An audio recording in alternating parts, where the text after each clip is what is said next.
Hello dear friends, welcome back to my YouTube channel Stree Sangharsh पर आप लोगों का बहुत बहुत स्वागत है। आई होप आप सब बहुत ही अच्छे होंगे, मस्त होंगे, दुरुस्त होंगे और अपने अपने कार्यों में व्यस्त होंगे। इस समय दोस्तों शादी ब्याह का माहौल चल रहा है और इसी बीच हमारी डेट भी आ चुकी है। कंफर्मेशन तो अभी कोई नोटिस ऑफिशियल नहीं आई है, बट ये है कि अप्रैल के 4-5 तारीख को डेट को रख दिया गया है टीजीटी की परीक्षा को, और पीजी2 10 से 11 और 12 तारीख को है ना, अप्रैल में। तो ऐसे में हम शादी अटेंड करें या फिर अपनी पढ़ाई को कंटिन्यू करें, ये होता है ना कि कई रिलेशनशिप ऐसे होते हैं कि जहाँ पर आपका जाना बहुत ही मस्ट होता है, बिना मतलब बहुत ही रिक्वेस्टेड होते हैं वो लोग, बहुत ही रिक्वेस्ट किए होते हैं। सो मेरे साथ भी ऐसा ही हुआ कुछ दोस्तों। ये सिस्टर थी, पापा के फ्रेंड की लड़की थी, इन्होंने बहुत ही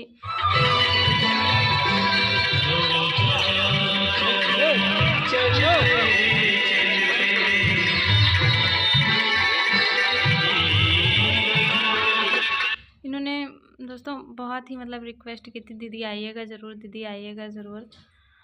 और मतलब इन्होंने जो कुछ भी शॉपिंग की थी वो मुझे दिखा दिखा के की थी, दीदी अच्छा है, दीदी वो अच्छा है, ये सही है या नहीं सही है। तो थोड़ा सा मतलब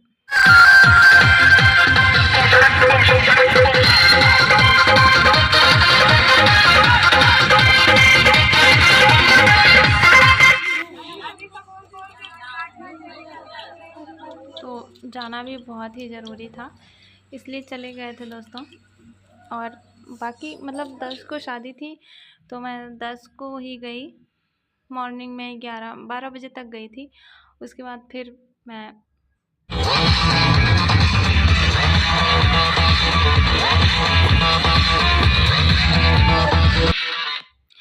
मैं दोस्तों 11 तारीख को 10 को गई थी 12-1 बजे तक। उसके बाद फिर 11 को मैं शाम तक 2 से 3 बजे तक फिर वापस आ गई थी। तो थोड़ा थोड़ा मैंने वीडियो शूट किया था, बहुत ज़्यादा नहीं शूट किया था, ऐसे ही। तो शायद आप लोगों को वीडियो पसंद आए।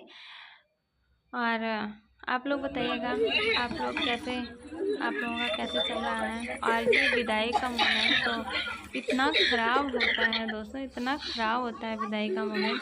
मुझे ना तो अपना याद आने लगता है दूसरे का देख के, बहुत रोना आता है विदाई का मोमेंट देख के। लेकिन क्या किया जाए, कहते हैं विवाह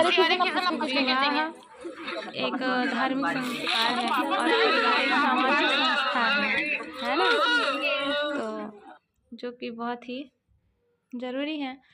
सो अभी तो वो अपने ही घर पे हैं, फिर आ जाएगी। तो वहाँ से आने के बाद मैंने 12 तारीख को अपना लाइब्रेरी तुरंत ही ज्वाइन कर लिया था, सारे कामों को निपटा के। कपड़े वपड़े वगैरह धुलना ये सब वहाँ से आने के बाद स्किप कर दिया था मैंने, क्योंकि क्या होता है ना मेरे यहाँ कि हाँ, जैसे थर्सडे है तो उस दिन कपड़े नहीं धुले जाते हैं, मतलब साबुन तेल वगैरह ये सब वर्जित रहता है। अपनी अपनी मान्यताएं हैं दोस्तों, मेरे सासू माँ मानती हैं तो करना पड़ता है, तो इसलिए नहीं किए। बृहस्पतिवार को वापस आए थे। फिर कल फ्राइडे था, कल यानी कि कल कितनी तारीख थी, 13 तारीख थी। तो मैंने 13 तारीख को फिर अपना शाम को, मेरा वैसे भी होता दोस्तों कि मैं लाइब्रेरी से आने के बाद 3-3:30 बजे आती हूँ लाइब्रेरी से, तो उसके बाद ही जो अपना अनदर काम रहता है, जैसे कपड़े धुलना हुआ या पोछा वगैरह लगाना हुआ। वैसे पोछा लगा लेती हूँ लेकिन छोड़ती नहीं हूँ पोछा, लेकिन कपड़े वगैरह धुलना या भारी काम कोई हुआ तो मैं वहाँ से आने के बाद ही करती हूँ। उस टाइम बिल्कुल मतलब टाइम को अपने बिल्कुल मैनेज रखती हूँ मैं, एकदम इधर से उधर कोई गैपिंग नहीं करती हूँ। और इस समय ठंड बढ़ चुकी है दोस्तों, तो मॉर्निंग में उठ नहीं पाते हैं, थोड़ा सा होता है ना कि आलस भी लगता है फिर रज़ाई से निकलने का मन भी नहीं करता। लेकिन फिर बाद में ना मन में बहुत ही कसक हो जाती है कि आज पढ़ा नहीं मैं सुबह नहीं उठ पाई। ये बहुत ही मतलब हो जाता है ना कि नहीं कर पाए। सो आप जैसे आप लोग अपना टाइम मैनेज कैसे करें इस बात को लेके। जैसे देखिए दोस्तों, जिस दिन शादी हो आप उस दिन शाम को जाइए, फिर बहुत ही पर्सनल है तो आप रात भर उनके यहाँ अटेंड करिए। फिर सुबह जैसे ही विदाई हो जाए या विदाई होकर दुल्हन वापस घर आ जाए तो तुरंत आप अपने अपने घर पे वापस आ जाइए। ऐसे करने में ही अच्छा है, बिकॉज़ नहीं तो बहुत ही लंबा टाइम चला जाता है। और फिर वहाँ से आने के बाद जो आपके काम पड़े रहते हैं उनको स्किप कर दीजिए, 2 से 3 दिन बाद करिए, नो प्रॉब्लम, कोई दिक्कत नहीं है। क्योंकि जो हमारा 2 दिन पहले का रूटीन उधर ख़राब हुआ रहता है, इधर हम आके मैनेज कर लेते हैं, ठीक। फिर उसके बाद क्या हो, और वैसे दोस्तों आप लोगों के सिलेबस कंप्लीट हो चुके हैं होंगे, आई होप। और अब हमारे पास गिने चुने 90 दिन बचे हुए हैं। दिसंबर जा ही चुका है, जनवरी, फरवरी, मार्च, 30 यानी कि 3 3 जा 9, 90 डेज़ हम लोगों के पास में है। उसी 90 डेज़ में हमें फिर से रिवीजन करना है, अपना प्रैक्टिस सेट लगाने हैं, और ये मतलब देखना है कि हम 125 क्वेश्चन में कितना गेन कर पा रहे हैं। मेरी भी अभी पोजीशन बहुत ही अच्छी नहीं है, 82 कभी होता है, कभी 90 हो जाता है। मैंने मॉक टेस्ट लिया हुआ है एक मैम का, तो पर डे का एक मॉक टेस्ट मैं लगा लेती हूँ लाइब्रेरी से आने के बाद। रात में ही तो मैं मॉक टेस्ट लगाती हूँ, क्योंकि शांत माहौल होता है, रात में डिस्टर्बिंग जोन नहीं होता है ना। तो इस हिसाब से मैं अपना कंप्लीट करती हूँ मॉक टेस्ट को। क्या होता है ना, मॉक टेस्ट लगाने से पता चलता है कि एवरेज कहाँ पे हैं हम, है ना। जब तक आप प्रैक्टिस सेट या मॉक टेस्ट नहीं लगाएंगे ना, तब तक आपको आपके एवरेज के बारे में पता नहीं चलेगा। और दिन में रिवीजन करिए, रात में मॉक टेस्ट लगाइए, प्रैक्टिस सेट करिए। अगर आप इस रूटीन से चलेंगे ना, आपकी पढ़ाई भी मतलब जो आप सुबह रिवाइज करिए वही रात में आप प्रैक्टिस करिए उसी चैप्टर का।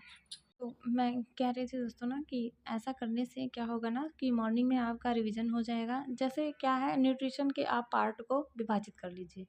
अगर आप न्यूट्रिशन का पार्ट उठाए हैं तो, या टेक्सटाइल का उठाए हैं तो, जितने चैप्टर हैं आप चैप्टर वाइज अपने अपने पार्ट को विभाजित कर लीजिए, और इतने डे का मतलब टाइम दे दीजिए कि इतने दिन में इसको हमें कंप्लीट करना है।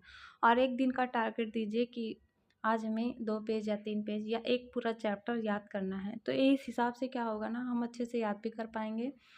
और एक 5-5 क्वेश्चन, 10-10 क्वेश्चन का एवरेज रखें याद करने का। देखिए अब जो समय है वो रट्टा मार प्रणाली का है। जब तक आप रट्टाफिकेशन नहीं अपनाएंगे ना, वो याद होने वाली चीज़ें नहीं हैं। हम बहुत रिवीजन कर चुके, हम बहुत याद कर चुके, अब एकदम रट्टा मारफिकेशन अपनाना पड़ेगा, तो ही हमें चीज़ें अच्छे से याद हो पाएंगी। वरना क्या होता है ना दोस्तों, कि जो ज़्यादा पढ़ा लिखा होता है ना वो अक्सर एग्ज़ाम में आते हुए क्वेश्चन गलत करके आता है। मेरे साथ भी अक्सर ऐसा होता है कि जो सरल से सरल इजी वे में क्वेश्चन होते हैं ना, वो मेरे से गलत हो जाते हैं। सो डियर फ्रेंड्स, आप लोगों को मेरी वीडियो पसंद आती होगी या आएगी। सो आप लोग मेरी वीडियो को शेयर कर दीजिएगा, और अगर चैनल पे मेरे नए हों तो सब्सक्राइब कर लीजिएगा और बेल आइकन को प्रेस कर लीजिएगा, ताकि मैं जो भी वीडियो डालूं आप लोगों को मोटिवेट करने के लिए आप लोगों के पास उसका नोटिफिकेशन पहुंच सके। और ज़्यादा से ज़्यादा प्यार दीजिएगा, दुलार दीजिएगा, और बस, और आगे क्या बोलूं। मिलेंगे अब नेक्स्ट वीडियो में नए टॉपिक के साथ में। नए टॉपिक के साथ में मतलब मैंने आप लोगों से बोला था कि शेयर करेंगे अपने रूटीन को। सो नए वीडियो में आप लोगों के साथ मिलेंगे दोबारा। Thank you.